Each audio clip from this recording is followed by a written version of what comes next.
அண்மை செய்தியை பார்க்கிறோம். கள்ளச்சாராய விற்பனையை தமிழக அரசு ஒழிக்க பாஜக மாநில தலைவர் அண்ணாமலை வலியுறுத்தி இருக்கிறார். அண்மை செய்தியாக பார்க்கிறோம். கள்ளச்சாராயத்தை அரசு ஒழிக்க வேண்டும் என பாஜக மாநில தலைவர் அண்ணாமலை வலியுறுத்தி இருக்கிறார். இது தொடர்பான விவரங்களோடு செய்தியாளர் ரமேஷ் இணைந்திருக்கிறார். ரமேஷ், விரிவான விவரம்.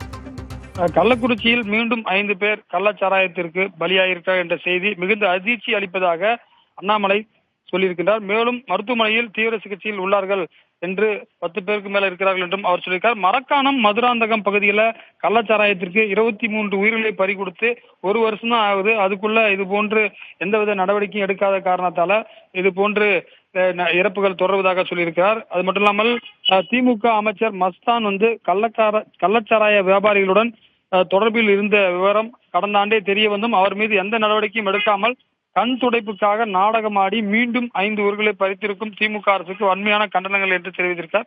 தமிழகம் முழுவதும் ஆறாக ஓடும் கள்ளச்சாராய விற்பனையை தடுக்க திறன் இல்லாமல் தொடர்ந்து உயிர்கள் இழப்பிற்கு பொறுப்பான மதுவிலக்குத்துறை அமைச்சர் இதற்கு முழு பொறுப்பேற்க வேண்டும் என்றும், கள்ளச்சாராய வியாபாரிகளின் தொடர்பில் இருக்கும் அமைச்சர் மஸ்தான் மற்றும் கள்ளச்சாராய விற்பனையை தடுக்காத துறை அமைச்சர் முத்துசாமி ஆகிய இருவரையும் உடனடியாக பதவி நீக்கம் செய்ய வேண்டும் என்று தமிழக முதலமைச்சரை கேட்டுக்கொள்வதாக இந்த அறிக்கையில் அண்ணாமலை தெரிவித்திருக்கின்றார். விக்னேஷ், விவரங்களுக்கு நன்றி ரமேஷ்.